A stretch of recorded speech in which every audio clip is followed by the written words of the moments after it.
Hello all, welcome to wall poster movies. ఈ దసరాకి Kantara chapter 1 movie అయితే రిలీజ్ అయింది. అందరూ చూసే ఉంటారు. నాకైతే రిషబ్ శెట్టికి ఎన్ని అవార్డ్స్ ఇచ్చినా తప్పు లేదనిపించింది. ఆ డైరెక్షను, ఆ యాక్టింగ్, పీక్స్ 3 ఇయర్స్ కష్టమేందో చూపించారు.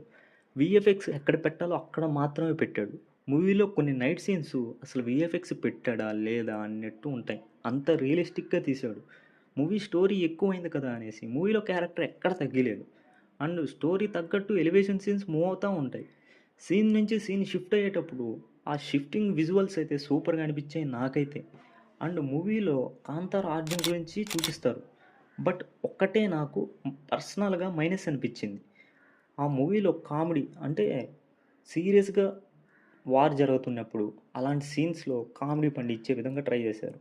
అంటే ఆ ఎమోషన్ క్యారీ అవ్వకుండా డిస్ట్రాక్ట్ అయ్యే విధంగా ఉంటుంది ఎంత సైలెంట్ కామెడీ అయినా. అదొక్కటే మైనస్ అనిపించింది. అండ్ ఒక డౌట్ అయితే వచ్చింది. కాంతారాలో ఉన్న సైడ్ యాక్టర్స్ కాంతార చాప్టర్ 1లో కూడా కనబడతారు. చూసిన వెంటనే ఒకసారిగా వీళ్ళ పూర్వీకుల అనే డౌట్ అయితే వస్తుంది. మీకు ఎంతమందికి వచ్చిందో కామెంట్ చేయండి. అండ్ ఈ రివ్యూకి మీ అభిప్రాయం ఏంటో వ్యక్తపరచండి.